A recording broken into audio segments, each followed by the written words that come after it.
Just a quick one before we dive in. I've just opened up 2 brand new ways to work with me. If you're an established beauty professional who's ready to increase your revenue, either in your clinic or by moving into the online mentoring and educational space, you can join me for a 2-month container where we build and validate your first online offer or your next big move.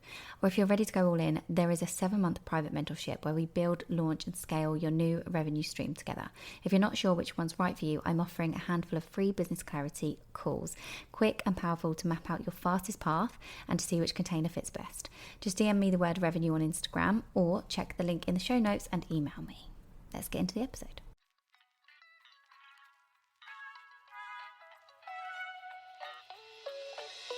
Welcome to the Beauty Build podcast with me, Zara King. As a coach for beauty pros, it is my mission to help you earn more, work less, and create an unstoppable mindset. This is the show where we explore all of that. So whether you're a seasoned pro or just starting your beauty business, this podcast is for you. So sit back, relax, and join us on the journey. And for more, get yourself inside my private community, The Beauty Build on Facebook. Hello, beautiful people, and welcome back to another episode. Thank you so much for being here. I really want to talk today about collaborations in the world of beauty, because it's one of the things that people get a little bit scared about when I speak to them and ask them what kind of things they have in their strategy toolkit.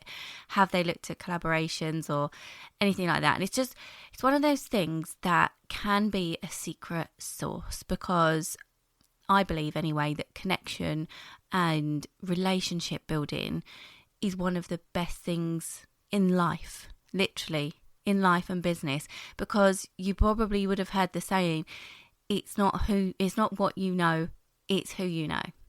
So in that regard, I think it's definitely true that it's always about who you know. And when you create strong relationships with people and when you do things via collaboration, it opens so many other doors as well. So it is a big thing, but it's also something that people get really scared about. So that's why I wanted to talk about it on the podcast and give you my thoughts and feelings about it.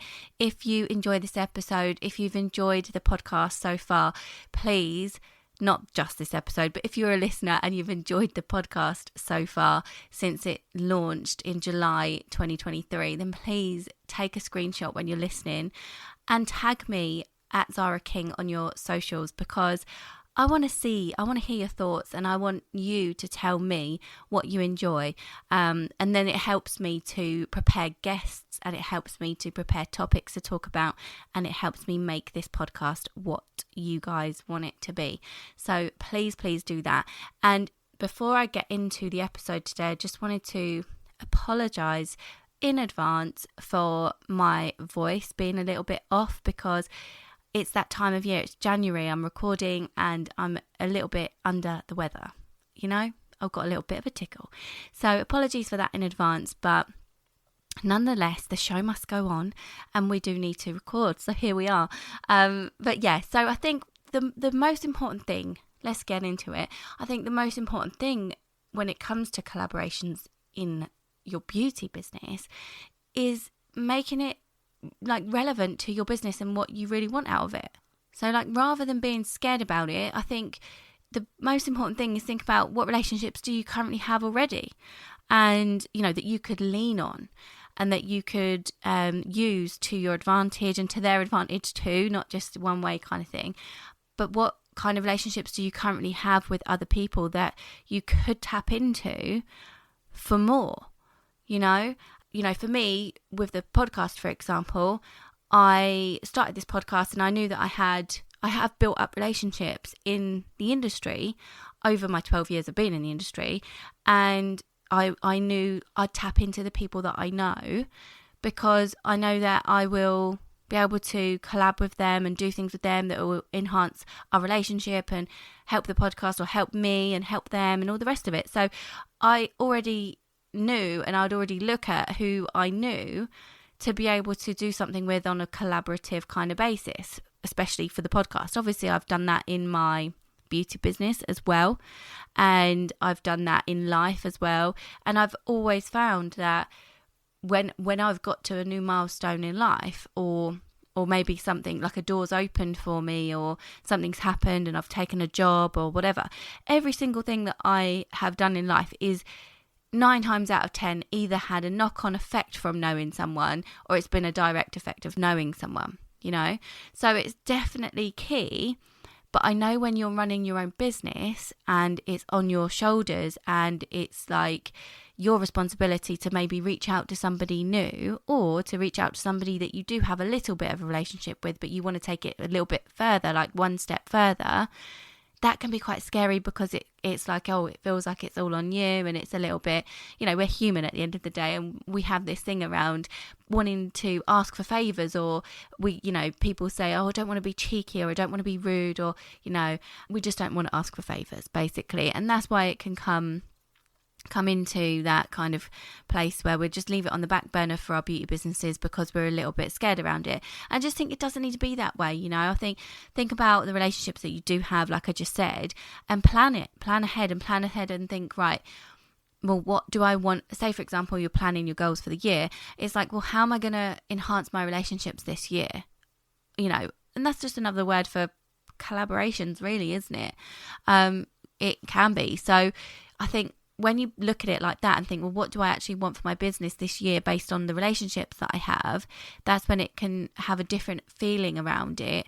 And, rather than getting scared, like a lot of my one-to-one clients always say to me, I tried it once and it didn't really work, and now I'm a bit too scared to keep doing it. Or maybe they haven't tried it at all and they're just a bit like, I don't get it. I don't know how to do these collaboration type things. And I think, do you know what? Another point to make is, because I'm thinking about a particular one-to-one client of mine now, is actually the fact that they have never done it. And the reason being is that, they're a bit scared to reach out to somebody to do this collab. And they were looking at it in the wrong kind of way, like as like a one-off type of collab. And I think when we spoke about it and we turned it into, well, this is going to actually be a relationship, it doesn't mean that you're asking for this one thing and that's what has to happen. And say you want to, promote something together and do this collaboration. I don't think you have to look at it as just like, well, I've got this thing going on, I want to promote it. Maybe I should get a collaboration going on with another business owner or whatever, or an influencer. And it's just asking them for one thing and that's what I want. And that's just not the right way of looking at it, in my opinion. I think it's like, turn it around, think about it as, I would actually want to create a relationship with this person. And that's why it's also super important, right, to do this and to only think about collaborations and things with people that you really do like and would like to have a relationship with. No, not just going after someone that's on Instagram with loads of followers because you think that they could get more eyes on your page or whatever. It's actually like, do I like this person? Do I mesh with this person? Do I want a relationship with this person? Because, say, for example, they're too busy. I get people come to me quite often and say, oh, we've got this going on Instagram Lives. Do you want to join us? And you can be a guest speaker on this topic. And I have to turn them down because I'm too busy with the kids or work. But that doesn't mean that we're not going to maintain a relationship and that we are, not going to stay in touch and that we can't do something in the future. So it's about looking at it in a way that, well, I want a relationship with this person. This is ideally what I'd like to do in this instance. So this is the type of collaboration I've got in mind. But actually, what are the other ways that we could potentially help each other if we can't necessarily do that right now anyway? So it's not about, I tried it once and it didn't work. And that's what I hear so much in this industry. And it's also the same thing that I hear when people tell me they've tried to promote, I don't know, their loyalty program, for example, on Instagram. And they go, I tried that, it didn't work. Well, yeah, because you're trying it once and you're doing one post about it and no, it's not going to work, unfortunately. That's not what happens. And again, it's not just things like that. It's not just one post on Instagram talking about this collab. It's not just one giveaway that you do with somebody, right? It's not just a collaborative giveaway. These are the most common that I see all the time. I teamed up with this person, we did a giveaway and it didn't really get much traction. It's not just that. And that's why. So it's much more important to identify what that kind of right opportunity is for you, for your business. What kind of collaboration you want, what kind of things do you want to try, and don't just think about it like short term. Think about it a bit more long term. Think about, what are the kind of results that I want from this. I would literally work backwards. What do you bring to the table as well for this person that you want to collab with? Is it that you are going to be promoting each other's businesses. So do you bring something to the table for them and their business? Is it that you want to get more clientele in the door and you're actually collaborating with an influencer in your area, for example? And in that case, what do you bring to the table for them? Is it that they're getting a free service from you or something like that? Are you going to build up a relationship over time and think about things like that?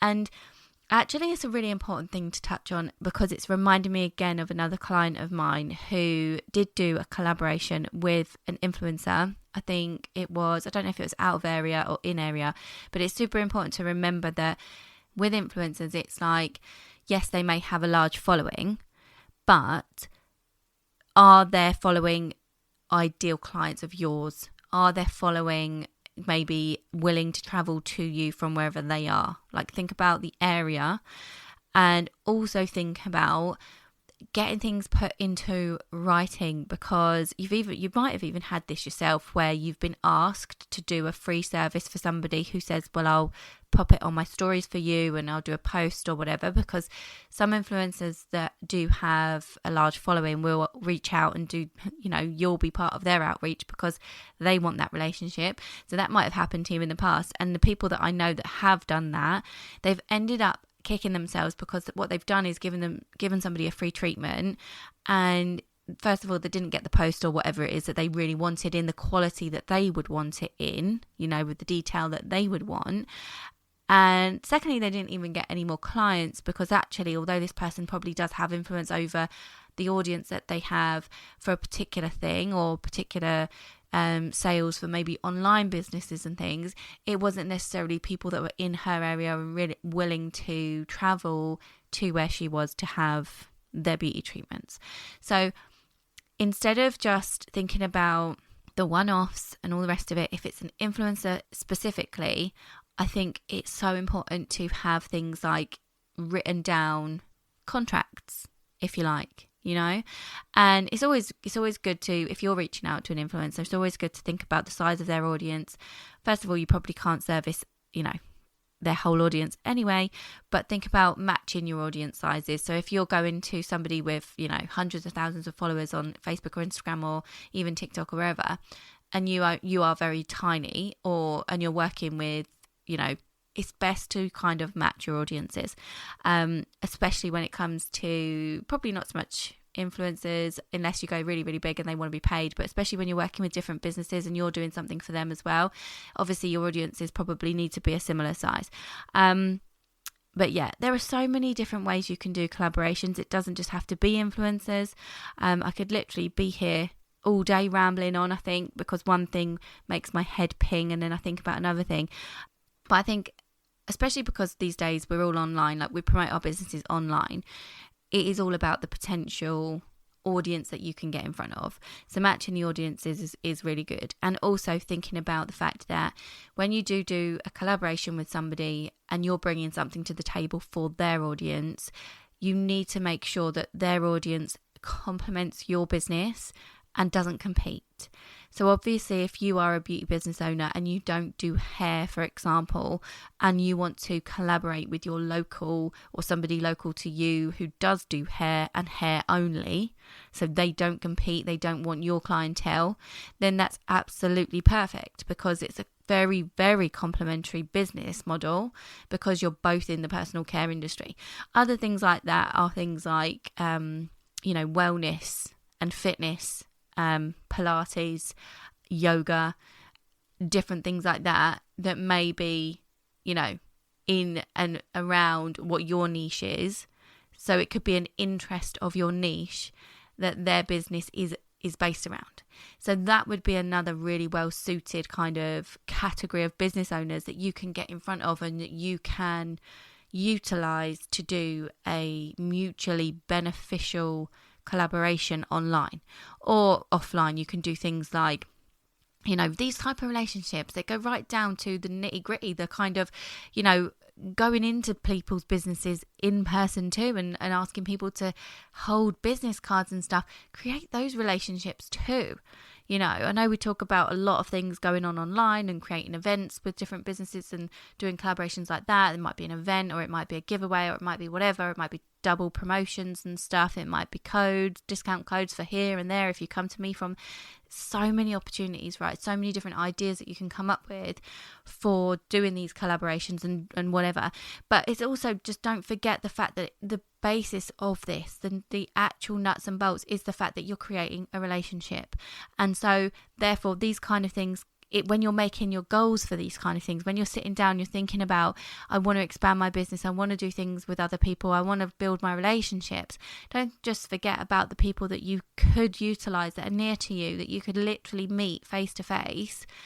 And you don't have to hide behind the screens and stuff. You can meet these people in real life, and you can build relationships starting as small as, could you hold your business card? Can I hold your business card and can you hold mine?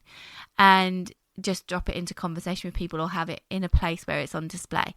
And then maybe something else, and then maybe something else, and then maybe this relationship grows, and I think people forget about those things these days because we are so much online. But in-person relationships are absolutely huge. Absolutely huge. And I think people just forget that we're real people. We are real people, and we don't have to constantly be hiding behind our mobile phones as much as we would like to. We shouldn't really. One of the key things about humans is that we need to be connected. And this day and age, I feel like we're in we have the quickest connection because we're online, but it's taken away the real connections that we actually should be valuing, because we're just too busy, stuck on the World Wide Web. And anyway, so don't forget about that. Another good thing when it comes to collaborations, and actually this is probably more marketing, the collaboration and everything, but I think never underestimate your email list, because if you have one, great. If you don't have one, right? If you don't, get one, because the best way to tap into other people's audiences, and the warmest audience that most people have, is on their email lists. So if you're doing something with another business owner or an influencer, always think about getting that involved. It's not just about posting. It's not just about, that. It's so much more. And think about where their audience for them is the warmest. And if you don't have an email list, they're probably, then that doesn't match. But maybe when you do eventually in a couple of years' time, or maybe at the end of this year, if you've grown an email list, if you want to approach a business owner and you are talking about what you bring to the table, well, if you've got a warmed up email list with an audience that's actually, what's the word? Not competitive, but the other word that I used earlier, complementary. If your audience is complementary to their business, and you've warmed up that audience for 6 months to a year, then that's such a big asset for you. And it's so great for building relationships, not only with your clients, which is what I would tell you to do anyway, but also when it comes to things like collabs and working with other people and building relationships with other business owners and other people that you want to work with and that you want to grow with. So I really do encourage you to have a think about all the little nuggets I've spoken about today. It's something I could go into in much more depth, but it's also something that, my one-to-one clients get taught via me when we go through their strategies. So if you need help with this type of thing, then definitely reach out to me. And if there's space when this airs, then we could talk about my one-to-one program. We can talk about other things. But if you are looking to take your business seriously this year, then definitely let me know. But think about it. I encourage you to explore it yourself. Think about the opportunities that would be fun for you. Think about the opportunities that you would really love to have with different relationships, who you'd love to build relationships with this year. What would work for your business? What kind of different niches work with your business?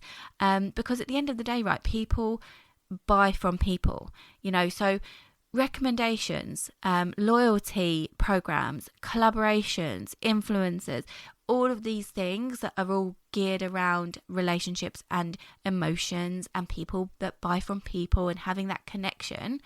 These are the secret sauce. This type of thing is great because for years and years and years, and for years to come, people will buy through emotion and people will buy from people. So that's what you want to aim for. So I hope you've enjoyed today's episode, and like I say, if you have, take a screenshot, whack it on your stories, and please tag me because I'd love to know who's listening and I'd love to know your thoughts. And when you do tag me, I always really appreciate it. So that is all from me. Hope you've enjoyed, and I'll see you on the next one. Thank you so much for tuning in. I hope you enjoyed today's episode and gained valuable insights that will help you in your beauty business and life. If you did, please take a screenshot and tag me in your stories. If you've got any questions or comments, please feel free to reach out to me on any of my socials. The links are always in the descriptions. And don't forget to subscribe to the podcast and leave us a review. Your feedback helps us improve and bring you more and more great content. Until next time, keep building that business.